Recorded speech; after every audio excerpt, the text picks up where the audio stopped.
وإلى مدين أخاهم شعيبا قال يا قوم اعبدوا الله ما لكم من إله غيره ولا تنقصوا المكيال والميزان إني أراكم بخير وإني أخاف عليكم عذاب يوم محيط.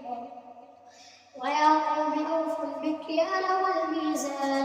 والميزان بالقسط ولا تبخسوا الناس أشياءهم ولا تعثوا في الأرض مفسدين.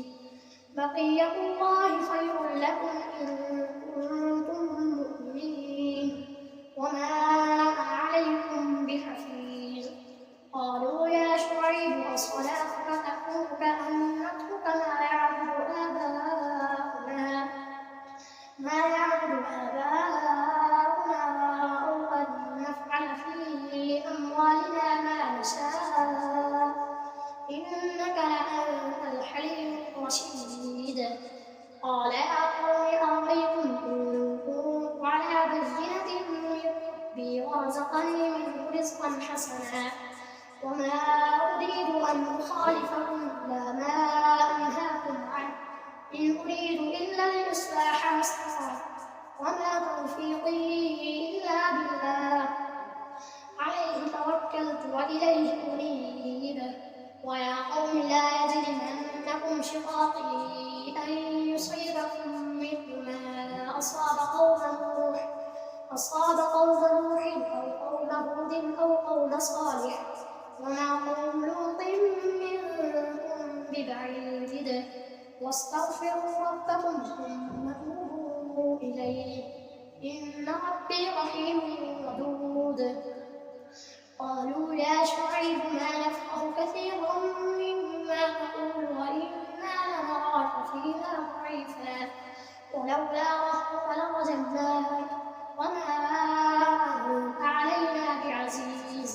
قال يا قوم أرهطي أعز عليكم من الله واتخذتم وراءكم ظهريا إن ربي بما تعملون محيط.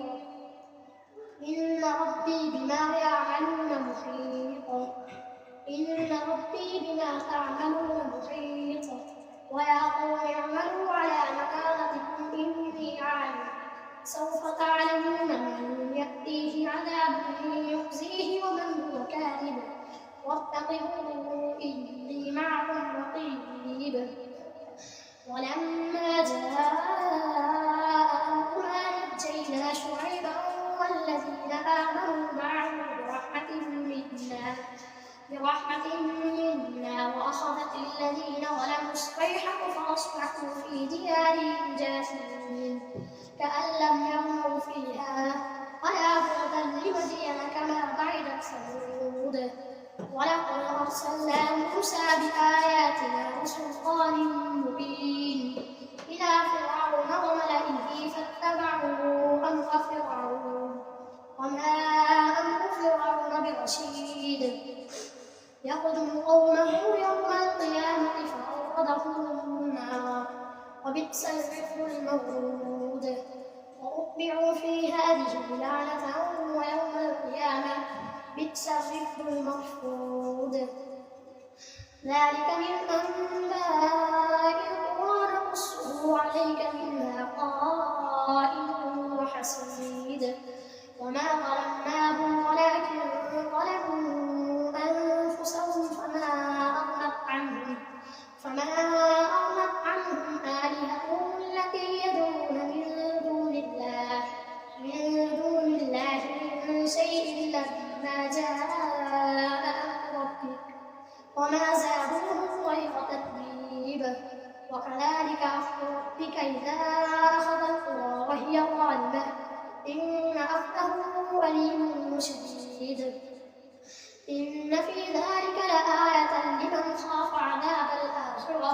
ذلك يوم مجموع له الناس وذلك يوم مسعود. وما نؤخره إلا لأجل معدود يوم يأتي لا تكلم نفس إلا بإذنه فمنهم شقي وسعيد. فأما الذين شقوا ففي زفير وشهيق خالدين فيها ما دامت السماوات والأرض إلا ما شاء ربك إن ربك فعال لما يريد وأما الذين سعدوا ففي الجنة خالدين فيها ما دامت السماوات والأرض إلا ما شاء ربك عطاء غير مجنون فلا تك في مرية مما يعبد هؤلاء ما يعبدون إلا كما يعبد آباؤهم من قبل وإنا لنوفوهم نصيبهم غير منقوص ولقد آتينا موسى الكتاب فاختلف فيه ولولا كلمة سبقت من ربك لقضي بينهم وإنهم لفي شك منه مريب وإن كلا لما لنوفينهم ربك أعمالهم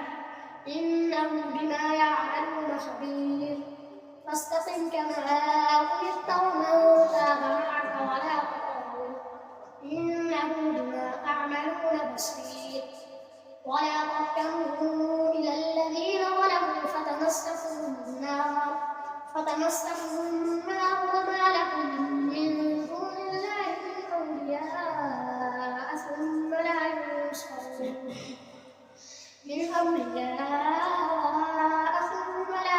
ينصرون وأقم الصلاة طرفي النهار وزلفا من الليل إن الحسنات يذهبن السيئات ذلك ذكرى للذاكرين واصبر فإن الله لا يضيع أجر المحسنين فلولا كان من القرون من قبلكم أولو بقية ينهون عن الفساد في الأرض إلا قليلا ممن أنجينا منهم واتبع الذين ظلموا ما أترفوا فيه وكانوا مجرمين وما كان ربك ليهلك القرى بظلم وأهلها مصلحون ولو شاء ربك لجعل الناس أمة واحدة ولا يزالون مختلفين إلا من رحم ربك ولذلك خلقهم وتمت كلمة ربك لأملأن جهنم من الجنة والناس أجمعين وكلا نقص عليك من أنباء الرسل لا نثبت به فؤادك وجاءك في هذه الحق وموعظة وذكرى للمؤمنين وقل للذين لا يؤمنون اعملوا على مكانتكم إنا عاملون وانتظروا إنا منتظرون ولله غيب السماوات والأرض وإليه يرجع الأمر كله فاعبده وتوكل عليه وما ربك بغافل عما تعملون ألف لام را تلك آيات الكتاب المبين إنا أنزلناه قرآنا عربيا لعلكم تعقلون نحن نقص عليك أحسن القصص بما أوحينا إليك هذا القرآن وإن كنت من قبله لمن الغافلين إذ قال يوسف لأبيه يا أبت إني رأيت 11 كوكبا والشمس والقمر رأيتهم لي ساجدين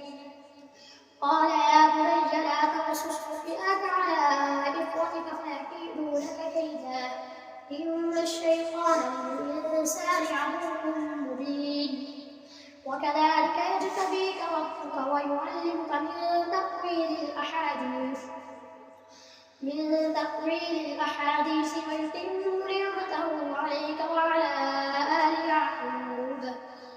يعقوب كما أتمها على أبويك من قبل إبراهيم وإسحاق إن ربك عليم حكيم لقد كان في يوسف وإخوته آيات للسائلين إذ قالوا ليوسف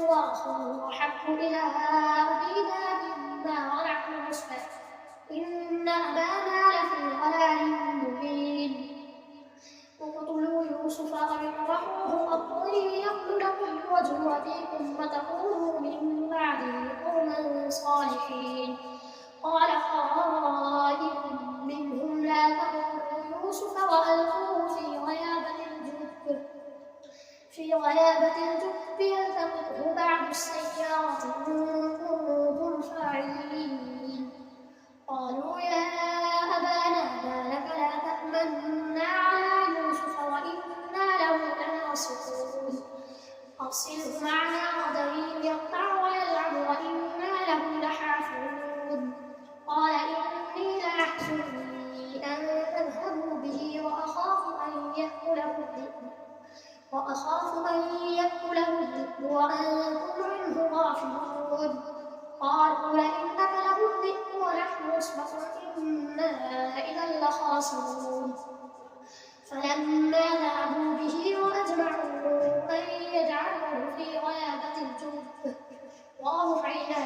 إليه لتنبئنهم بأمرهم هذا وهم لا يشعرون. وجاءوا أباهم عشاء يبكون. قالوا يا أبانا إنا ذهبنا نستبق وتركنا يوسف عند متاعنا فأكله الذئب وما أنت بمؤمن لنا ولو كنا صادقين. وجاءوا على قميصه بدم كذب قال بل سولت لكم أنفسكم أمرا فصبر جميل والله المستعان على ما تصفون.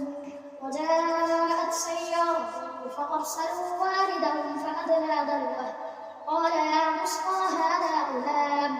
وأصروه بضاعة والله عليم بما يعملون. وشروا بثمن بخس دراهم معدودة وكانوا فيه من الزاهدين. وقال الذي اشتراه من مصر لامرأته أكرمي مثواه عسى أن ينفعنا أو نتخذه ولدا وكذلك مكنا ليوسف في الأرض ولنعلمه من تأويل الأحاديث والله غالب على أمره ولكن أكثر الناس لا يعلمون. ولما بلغ أشده آتيناه حكما وعلما وكذلك نجزي المحسنين. وراودته التي هو في بيتها عن نفسه وغلقت الأبواب وقالت هيت لك قال معاذ الله إنه ربي أحسن مثواي إنه لا يفلح الظالمون. ولقد همت به وهم بها لولا أن رأى برهان ربه كذلك لنصرف عنه السوء والفحشاء إنه من عبادنا المخلصين. واستبق الباب وقد قميصه من دبر وألف يا سيدها لدى الباب قالت ما جزاء من أراد بأهلك سوءا إلا أن يسجن أو عذاب أليم. قال هي راودتني عن نفسي وشهد شاهد من أهلها إن كان قميصه قد من قبل فصدقت وهو من الكاذبين وإن كان قميصه قد من قبل فكذبت وهو من الصادقين. فلما رأى قميصه قد من دبر قال إنه من كيدكم إن كيدكم عظيم. يوسف أعرض عن هذا واستغفري لذنبك إنك كنت من الخاطئين. وقال نسوة في المدينة امرأة العزيز تراود فتاها عن نفسه قد شغفها حبا إنا لنراها في ضلال مبين. فلما سمعت بمكرهن أرسلت إليهن وأعتدت لهن متكئا وآتت كل واحدة منهن سكينا وقالت اخرج عليهن. فلما رأينه أكبرنه وقطعن أيديهن وقلن حاش لله ما هذا بشرا إن هذا إلا ملك كريم.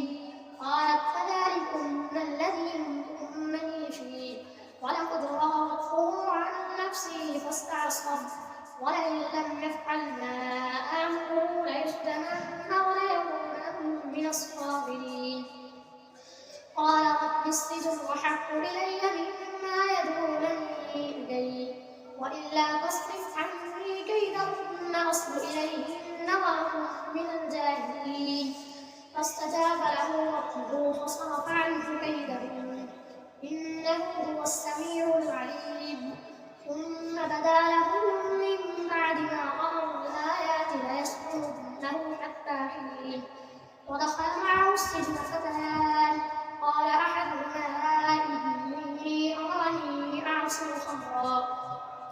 وقال الآخر إني أراني أحمل فوق رأسي خبزا تأكل الطير منه نبئنا بتحويله إنا نراك من المحسنين قال لا يأتيكما طعام ترزقانه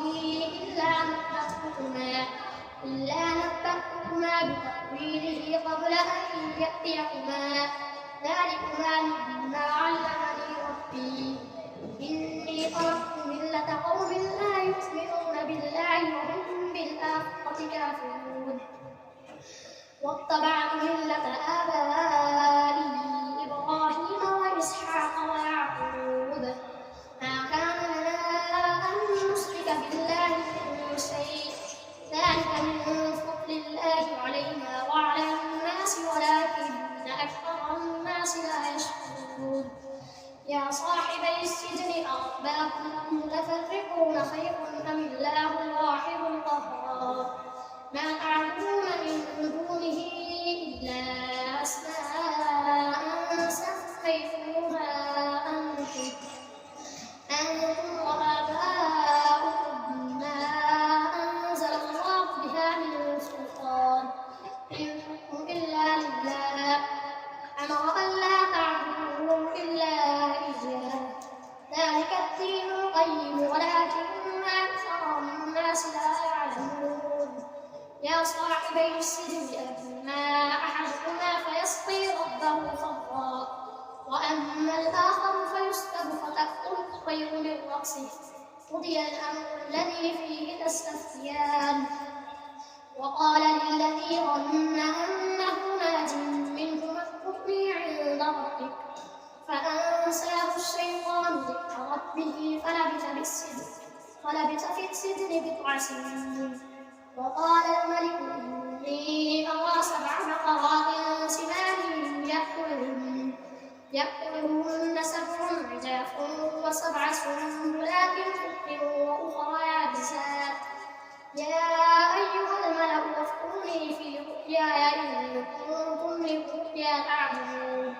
قالوا أضغاث أحلام وما نحن بتأويل الأحلام بعالمين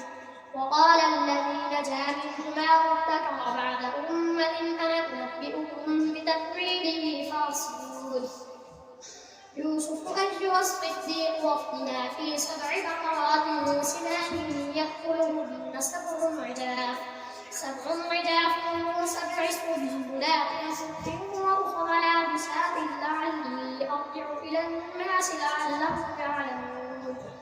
قال تزرعون 7 سنين دأبا فما حصدتم فذروه في سنبله إلا قليلا مما تأكلون ثم يأتي من بعد ذلك 7 شداد يأكلن ما قدمتم لهن إلا قليلا مما تحصنون ثم يأتي من بعد ذلك عام فيه يغاث الناس وفيه يعصرون وقال الملك ائتوني به فلما جاءه الرسول قال ارجع إلى ربك فاسأله ما بال النسوة اللاتي قطعن أيديهن إن ربي بكيدهن عليم قال ما خطبكن إذ راوتن يوسف عن نفسه قلن حاش لله ما علمنا عليه من سوء قالت امرأة العزيز الآن حصحص الحق أنا راودته عن نفسه وإنه لمن الصادقين ذلك ليعلم أني لم أخنه بالغيب وأن الله